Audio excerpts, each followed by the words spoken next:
Welcome to America Now. I'm Don Brown. Today's topic, hiding crimes of the Democrats, the truth behind the latest impeachment scam. Well, here we go again. No sooner had this fake Russia hoax run out of gas, with Robert Mueller's investigation ending on such a flat note that it would make a beach ball as flat as a pancake, when the Democrats are at it again. Now, from the moment Donald Trump was elected president, they've been obsessed with one word and one word only: impeachment, impeachment, impeachment. No matter how you slice it, that's all they know is impeachment. Many of us predicted that the fake Russia hoax would fizzle to a disappointing end for the Democrats, and so that did happen.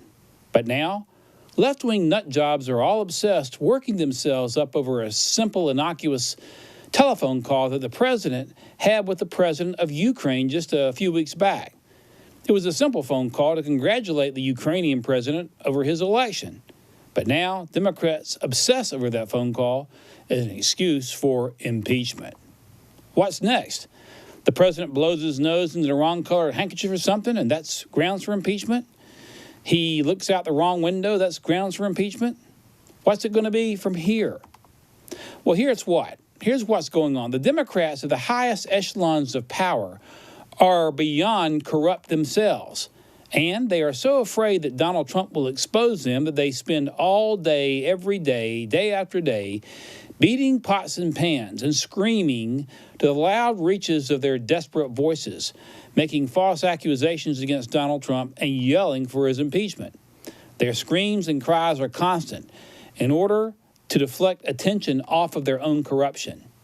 Take, for example, the first Russia hoax distraction. Now, in that case, the real corruption lay with Hillary Clinton, with her illegal use of a server in a closet in her house, where she kept top secret and state email secrets that could easily be intercepted by the Russians and the Chinese, and where she also was involved in a deal called Uranium One and pushed it through, using her power as Secretary of State, when she managed to send tons and tons of enriched grade uranium for nuclear weapons to the Russians. So Hillary sends weapons-grade uranium to the Russians, which can be used as nuclear weapons against the United States, and claims that Trump is the one colluding with the Russians. Please. And there's the corrupt Clinton Foundation, where she funneled tons of money and funneled money to corrupt organizations in the Caribbean who scratched the back of Clinton loyalists and contributors. She also bleached, bitted, and destroyed computer records on laptop computers to keep incriminating evidence from investigators. Anyone else doing what Hillary Clinton did, especially any conservative or Republican, like if you're Michael Flynn or Paul Manafort, would have been prosecuted so fast it would make your head spin. But not Hillary. She was a Democrat candidate for president, and she had to be protected by the media and by the Democrat deep state at all costs, both before and after her election defeat to Donald Trump. Watch this report from Lou Dobbs. A few thoughts now on the overwhelming evidence, the weight of that evidence against the Clintons. Their collusion with the Obama State Department, the Obama Justice Department, the politicized FBI, the White House itself, and the swirling corruption that put huge sums of money in the hands of the Clintons. The Podesta emails from WikiLeaks reveal significant pay-to-play, outright bribery at the Clinton Foundation, throughout the Clinton cartel. The latest example, a 12-page memo from Doug Band, a Bill Clinton aide, laying out his unorthodox, as he put it, role in pushing Clinton Foundation donors to move their money over to Bill Clinton, to hire him for outrageous sums of money, for speeches, for consulting, for whatever. Particularly insidious because of Hillary's role as Secretary of State in the midst of most of those transgressions and conflicts. Just last week, a separate email from Band to Podesta revealed the former president received many expensive gifts from Clinton Global Initiative sponsors. As for Hillary, WikiLeaks revealed she arranged a $12 million donation from the Moroccan government to the Clinton Global Initiative in exchange for a meeting. Now, that's a pricey meeting. I wonder what else that meeting was to be about. WikiLeaks also revealed Podesta in March of last year accused former Clinton Foundation CEO Eric Braverman of telling a reporter to, quote, follow the money to find the real scandal. Braverman had abruptly resigned just a few months earlier. Of course, the WikiLeaks revelations are only part of the corruption that surrounds the Clinton Foundation. More than half of the meetings that Hillary Clinton took with people outside the Obama government while she was Secretary of State were with, yes, you guessed it, Clinton Foundation donors.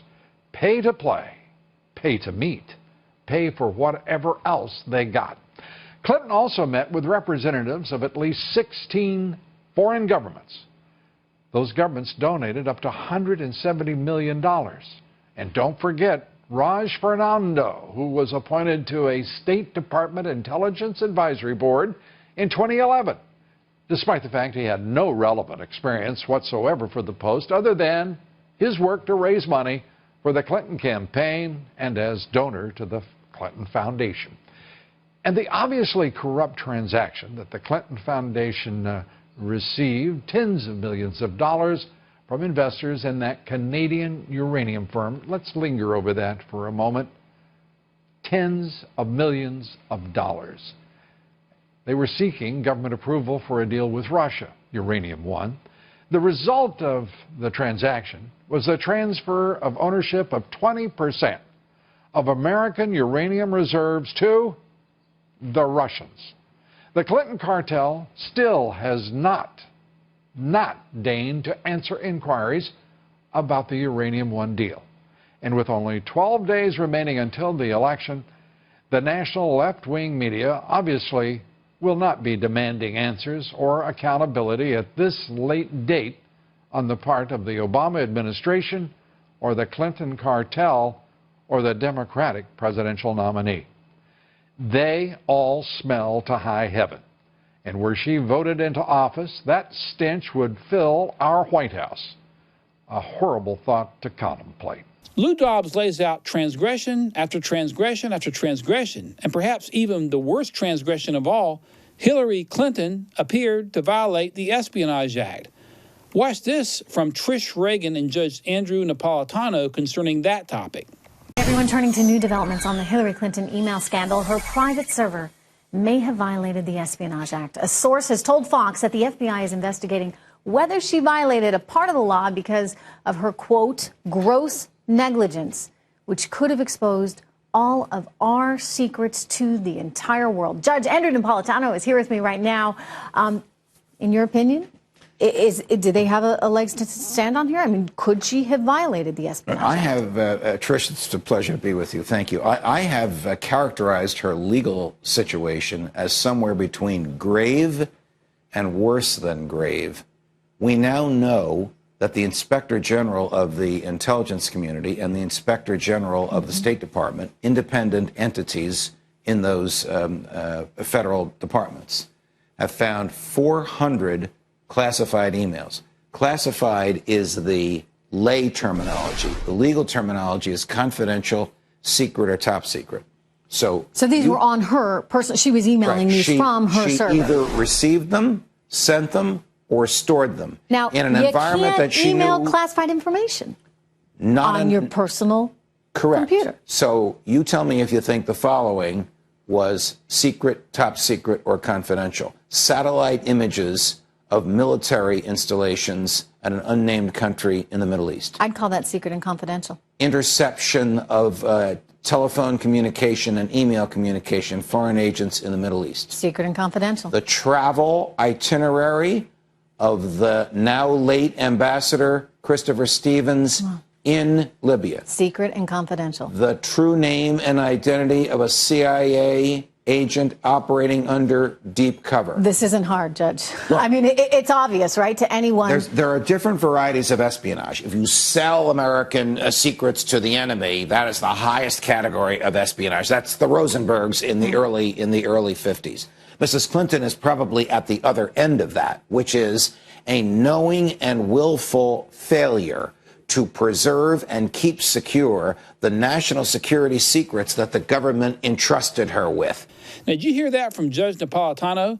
Hillary Clinton stored either secret or top secret emails on a private server that was not secure and was not authorized, and placed it in her house and placed the national security of the United States at risk with her sloppiness. And she did that to protect herself.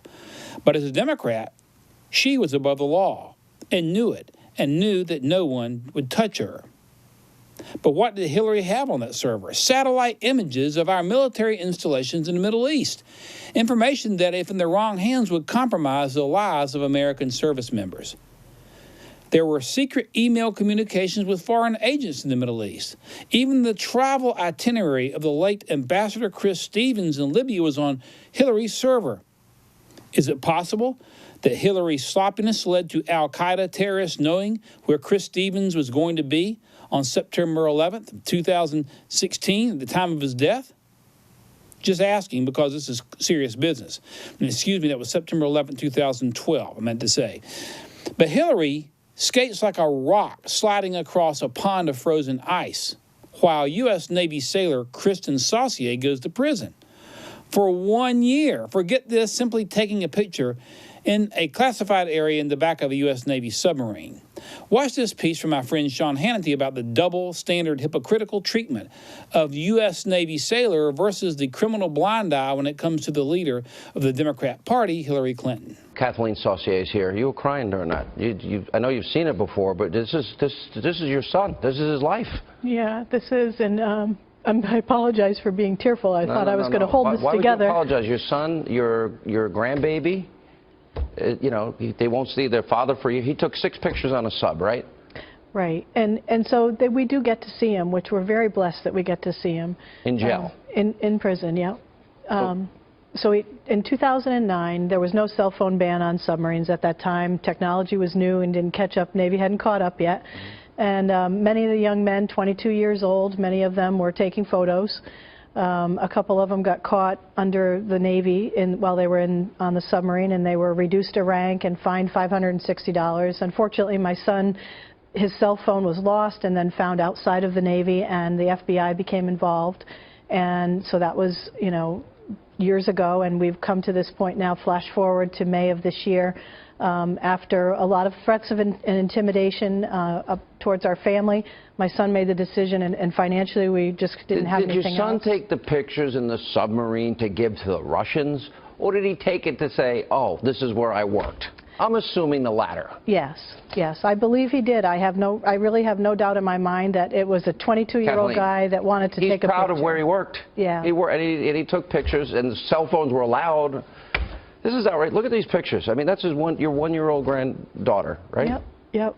Now, he has an absolutely beautiful wife who has stood by him through this, which I'm so grateful for her and her strength, and a beautiful 1-year-old daughter, yes. I'll put up on the screen all of the offenses Cheryl Atkinson at her website put up. She's a former reporter at CBS, all the things she's done. When you compare the Hillary standard, there it is, all she's done, all that we know, all the emails that have now been uncovered, national security secrets, top classified, you know, all the top levels in this particular special access programs is the highest level of security on that unsecure email. What do you say to Hillary? It just disgusts me. I don't understand how the American public cannot see this, that there's a clear double standard. She should be held to the same standard as every other American patriot. When does your son get out of prison? Next year, October. So he's got a whole year to go. He's got a year to go, and the hard part about it for everyone, I think, is that, you know, everyone says, well, he'll get out early for good behavior. Maybe Unfortunately, he won't, because he was sentenced to a full year in federal prison. I'm so sorry. Thank you for sharing the story. We're sorry this happened to your son. Thank you. God bless, and please pray for us. We will. So, like the whole Mother Russia hoax, Democrats make so much noise that you didn't hear about any of this, particularly to protect the corruption of Democrats. And now Biden, as they shake their fist and point their fingers against Trump. So what is this Ukraine thing all about? Well, it's the same story and the same modus operandi by the Democrats. We'll be back to explain it right after this message from MorningStar TV.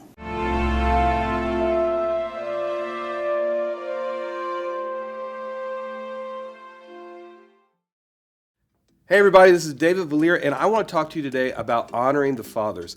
You know, we have an amazing opportunity to choose to honor our fathers and our mothers, and this month we are having an Honoring the Fathers special. And this includes amazing books by Rick Joyner, The Power to Change the World on Fire, and then the Hall of Faith series. These are some incredible books that you can get today. But I'm not done there. We also have digital downloads available of our Honoring the Fathers and Mothers conferences that we had many years ago, which, by the way, when we did this, an amazing outpouring of the Holy Spirit followed, because I believe we chose to step into that place of honoring our fathers, and we really saw the Lord respond. So I want to encourage you to get this today. It's $35. I mean, that's an amazing deal, so go ahead, get it right now. It's available for you right now. This is such a good deal. We so appreciate all of you out there for your support for MorningStar and what we do here, releasing the kingdom of God. So today, let's choose to honor our fathers.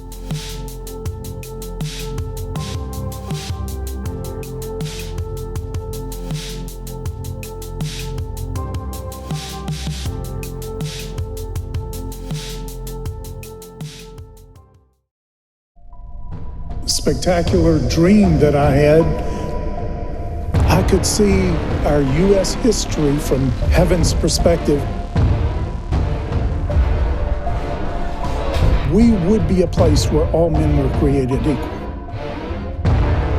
We had truly believed what we put in our Declaration of Independence, that there could not have existed slavery. There would have been no needs for a civil rights movement. We're divided, liberal and conservative. It was written, the second American Revolutionary / Civil War, it is right and it will be successful.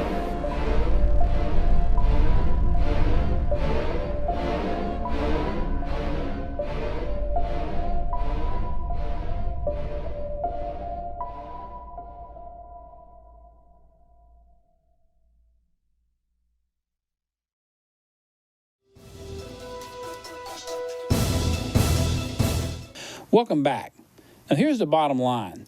The Democrats are petrified that Donald Trump is going to expose their corruption, and he will do it given a chance in a heartbeat. So to cover that corruption, like we've seen from Hillary Clinton and her illegal email servers and the money trail corruption surrounding the Clintons, well, they just make up a fake Russia hoax story against Trump. And now it's happening again, because Trump was about to expose Joe Biden for Biden's own corruption. What's going on with Joe Biden and Trump and the Ukrainian connection? Well, here's what's going on. When Biden was vice president, he was given the responsibility for two countries over which America would have relations. One was China and the other Ukraine. Just two, those two, China and Ukraine. Now, Biden's son, Hunter Biden, was given a seat on the board of directors of a Ukrainian company called Burisma Holdings, a major Ukrainian natural gas producer, and young Hunter Biden was on that board from 2014 to 2019. Now, Hunter Biden, who not all that long ago was actually kicked out of the Naval Reserve for cocaine use, doesn't know jack about natural gas. Yet, he was paid $3 million just for sitting on the board of this company. Why was he paid this money for sitting on the board of the company? Well, the answer is access. Ukrainians wanted access to Joe Biden while he was vice president, who at the time was vice president when they put his son on the board. Eventually, Ukrainian prosecutors sniffed corruption in Burisma Holdings and started a criminal investigation of the company at the time Hunter Biden was on the board. Joe Biden found out about that investigation of his son and threatened to withhold American taxpayer money from Ukraine if the Ukrainians did not fire the prosecutor investigating young Hunter Biden's company. In other words, Joe Biden used his capacity as vice president of the United States when he was vice president and used American taxpayer money to get special favors from the Ukrainian government for the benefit of his son. Now, that's most likely a criminal activity. Oh, you wonder if we can prove this, do you? Well, watch this video right straight out of the mouth from old Joe Biden himself. I remember going over convincing our team, or others too, convincing us that we should be providing for loan guarantees. And I went over for, I guess, the 12th, 13th time to Kyiv, and I was supposed to announce that there was another $1 billion loan guarantee. And I had gotten a commitment from Poroshenko and from Yatsenyuk that they would take action against the state prosecutor, and they didn't. So they said they were walking out to press conference. I said, no, I said, we're not going to give you the $1 billion. They said, you have no authority. You're not the president. The president said. I said, call him. I said, I'm telling you, you're not getting the $1 billion. I said, you're not getting the $1 billion. I'm going to be leaving here. And I think it was, 6 hours? I said, I'm leaving in 6 hours. If the prosecutor's not fired, you're not getting the money. Well, got fired. And they put in place someone who was solid. Hear that?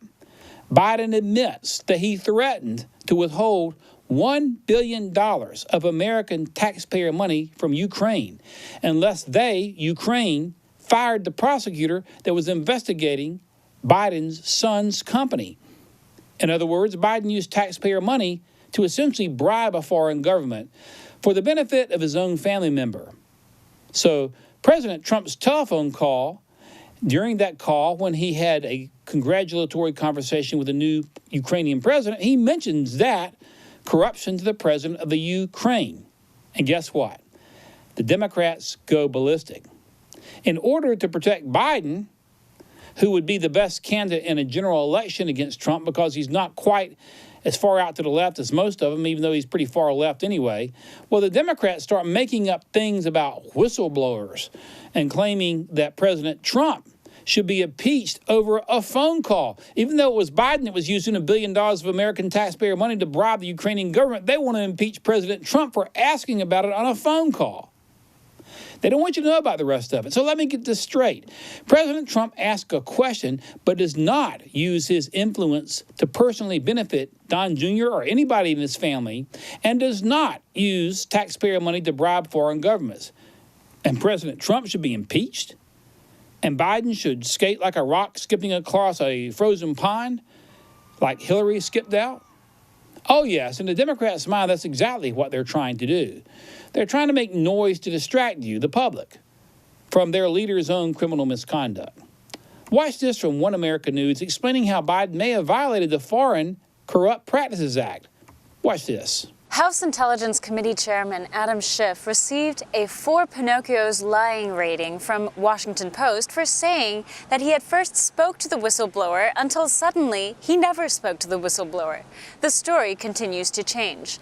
Schiff's own truth problems aside, the entire saga is playing increasingly negatively for former Vice President Joe Biden himself. Biden may have violated a key U.S. law called the Foreign Corrupt Practices Act of 1977. Under the Foreign Corrupt Practices Act, the FCPA, a federal government official is prohibited from helping or intervening to influence a foreign official, quote, in order to assist in obtaining or retaining business for, with, or to any person. By this definition, Biden openly influenced the Ukrainian government by threatening to withhold U.S. aid unless they fired the prosecutor investigating his son Hunter. Here, Biden influenced a foreign official in order to benefit his son Hunter Biden's Ukrainian oil company. On this law alone, the Republicans have a strong case by which to pursue investigating Joe Biden. Another legal avenue Republicans are capable of pursuing Biden is on grounds of money laundering. Biden used U.S. tax dollars to Ukraine that would ultimately help his son make millions. Money laundering is by definition the obscure use of money so that it flows through a system in a roundabout and untraceable way, comes back to the originator. In this case, U.S. tax dollars that ultimately helped Hunter Biden make millions. For President Trump, the Foreign Corrupt Practices Act seems to vindicate him in that the president was doing his duty and following the law by asking Ukraine president about potentially illegal dealings by the Bidens. Confirming this right, President Trump tweeted, As president, I have an obligation to end corruption, even if that means requesting the help of a foreign country or countries. It is done all the time. This has nothing to do with politics or a political campaign against the Bidens. This does have to do with their corruption. Thus far, Biden's violation of the FCPA angle has been largely overlooked. Arizona Republican Congressman Gosar has been the most vocal, releasing a press statement noting the ways that Biden violated the FCPA. Whether or not Biden's potential violation of the FCPA catches on will be a Republican prerogative. But as the Democrats continue to shift facts and readjust their aim against President Trump, the Republicans seem content to watch the Democrats scramble.